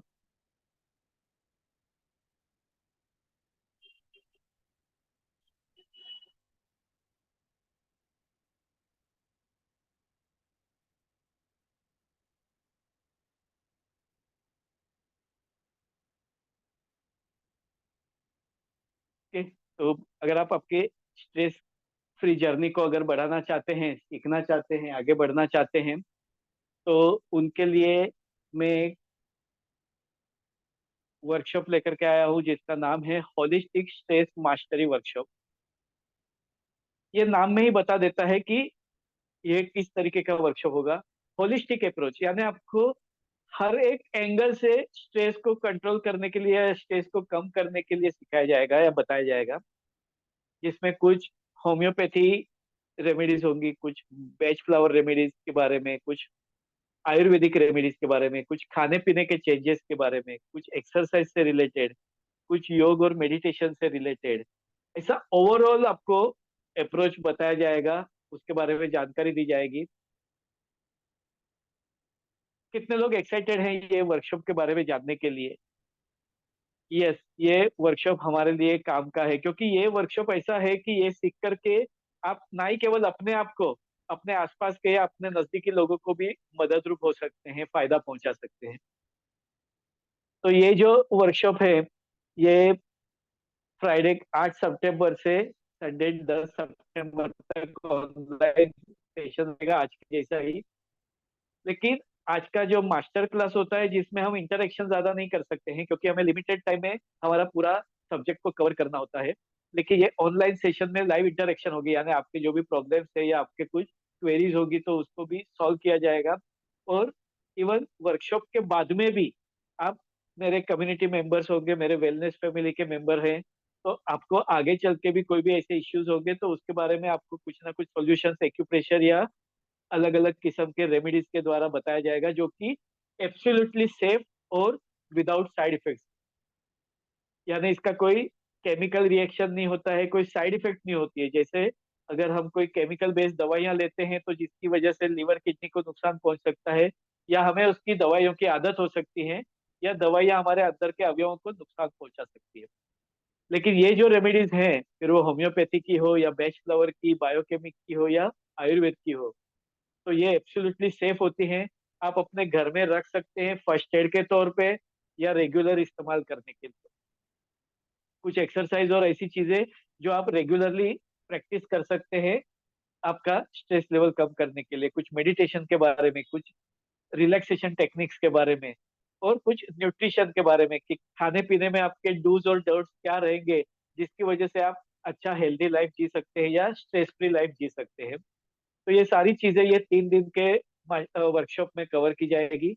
ये सितंबर 8 से 10 के दौरान, यानी फ्राइडे सैटरडे संडे रात को 8:30 से 10 के बीच में रहेगा। 3 दिन का ये मास्टर क्लास है, वर्कशॉप है।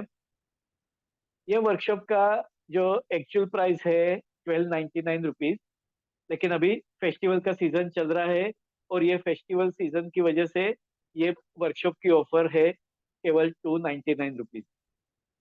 यानी आप एक अगर डोमिनोज या मैकडोनाल्ड में जाते हैं तो एक पिज्जा के कीमत में या बर्गर के कीमत में आपको आपका स्ट्रेस फ्री लाइफ जीने के लिए सॉल्यूशन मिलने वाला है। आपको लगता है ये काफी रीजनेबल है? या एक डॉक्टर को आप अगर जब भी कंसल्टेशन करने जाते हैं तो डॉक्टर की एक बार की कंसल्टेशन फीस भी शायद इससे ज्यादा हो जाती है, और वो तो केवल आपको उसी टाइम का सॉल्यूशन दे पाते हैं। लेकिन दूसरी बार आप दूसरा प्रॉब्लम लेकर के जाते हैं या दूसरी बार जाते हैं तो आपको अलग से वापस से आपको पेमेंट करना पड़ता है, चुकाना पड़ता है। लेकिन यहाँ पे आपको 299 रुपीज में आपको ऐसे सॉल्यूशंस मिलने वाले हैं कि जो आप जिंदगी भर आपको काम में आने वाले हैं, और इसकी वजह से आपको हजारों रुपए का आपके बाकी के खर्चे बच सकते हैं। इतना ये महत्वपूर्ण वर्कशॉप है। अभी फेस्टिवल की वजह से ये काफी इकोनॉमिकल है, और अदरवाइज भी 1299 भी कुछ ज्यादा कीमत नहीं है, क्योंकि उसके बाद जो सॉल्यूशन मिलने वाला है वो हजारों रुपए के सेविंग्स का है। लेकिन 299 यानी थ्रो अवे प्राइस में आपको ऐसी चीजें सीखने को मिलने वाली है, और साथ में आपको हमेशा मेडिकल एक्सपर्ट का गाइडेंस मिलने वाला है, जो कि नॉर्मली हजारों रुपया देने के बाद में भी नहीं मिलता है। आपने देखा होगा कि बड़े बड़े डॉक्टर्स जो है वो हजारों रुपए की कंसल्टेशन फीस ले लेते हैं, या लाखों रुपए का बिल बनाने के बाद में भी रिपोर्ट्स एक्सप्लेन करने के लिए भी उनके पास में टाइम नहीं होता है, पेशेंट की बीमारी के बारे में समझाने के लिए भी उनको टाइम नहीं होता है। लेकिन यहाँ पे मेरे 26 साल का जो तजुर्बा है, मैं 26 ईयर्स से डोंबिवली मुंबई में अल्टरनेटिव थेरेपी प्रैक्टिस करता हूँ। Acupressure, acupuncture, physiotherapy, naturopathy, biochemic remedies, batch flower, aroma therapy, homeopathy, Ayurvedic, ये सबका इस्तेमाल करके बीमारियों को ठीक करने की कोशिश करता हूँ। 26 साल में हजारों पेशेंट ठीक हुए हैं। कई सारे लोग ऑलरेडी मेरे यहाँ पे एक्यूप्रेशर और अन्य थेरेपी सीख करके एज ए थेरेपिस्ट वो लोग अपनी प्रैक्टिस कर रहे हैं। या तो उनके खुद के थेरेपी सेंटर्स हैं, या तो वो लोग घर पे जाकर के पेशेंट्स को ट्रीटमेंट देते हैं। तो ऐसे एक्सपर्ट के साथ में आपको कुछ सीखने को मिल रहा है, ये डेफिनेटली आपके लिए एक अच्छा मौका है अपनी सेहत के बारे में, अपने स्ट्रेस को कम करके हेल्दी लाइफ जीने के लिए, पीसफुल लाइफ जीने के लिए। आप ये स्क्रीनशॉट निकाल सकते हैं, ये मेरा जीपे नंबर है, यही मेरा मोबाइल नंबर भी है। यानी अगर आपको कोई हेल्थ रिलेटेड कोई इश्यूज हो, कुछ गाइडेंस चाहिए, तो आप ये नंबर पे मुझे मैसेज कर सकते हैं, व्हाट्सअप कर सकते हैं। और अगर किसी को कंसल्ट करना है तो पर्सनली आकर के भी मेरे क्लिनिक में फोन करके आ सकते हैं। तो जिनको भी इंटरेस्ट हो वो जरूर से ये कोर्स सीखिए, आपको बहुत ही ज्यादा फायदा हो जाएगा। और 3 दिन आपको केवल आपको स्पेयर करने हैं। इसके आपको रिकॉर्डिंग भी मिलेगा, लाइव इंटरेक्शन सेशन भी रहेगा।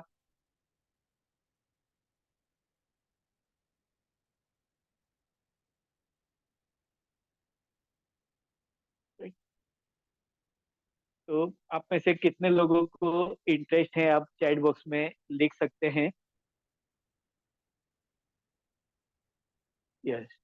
तो जो भी इंटरेस्टेड हैं वो लोग ऑलरेडी जो ग्रुप में जुड़े हुए हैं, तो वो ग्रुप में आपको बाकी की डिटेल्स भी मिल जाएगी। आप पेमेंट करके मुझे स्क्रीनशॉट निकाल के भेज सकते हैं, तो मैं आपको मेन ग्रुप में ऐड कर दूंगा। उम्मीद करता हूँ आज का सेशन आपको पसंद आया होगा।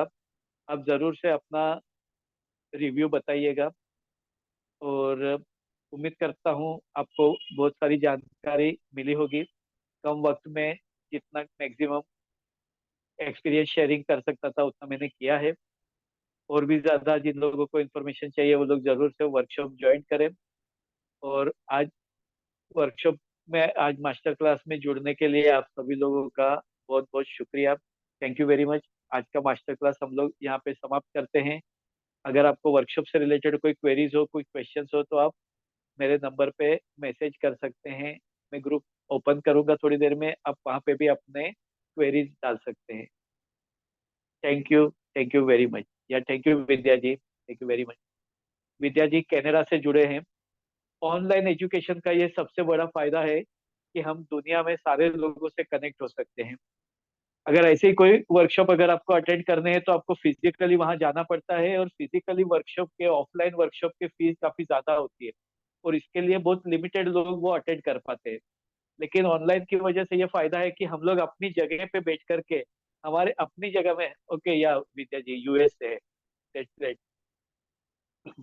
तो हम लोग अपनी जगह पे है, यानी विद्या जी यूएस से जुड़ रहे हैं, कोई बोरीवली से है, कोई मुंबई से है, कोई गुजरात से, कोई कलकत्ता से, यानी अलग अलग जगह से लोग जुड़ करके अपने अपने सहूलियत पे अपने अपनी जगह पर बैठ करके नई चीजें सीख सकते हैं। ये ऑनलाइन एजुकेशन का एक सबसे बड़ा फायदा है। तो आप सभी लोग ये ऑनलाइन एजुकेशन का फायदा लीजिए और ज्यादा से ज्यादा अपने आप को अपग्रेड कीजिए, अपडेट रखिए और हेल्दी रहिए। Thank you very much.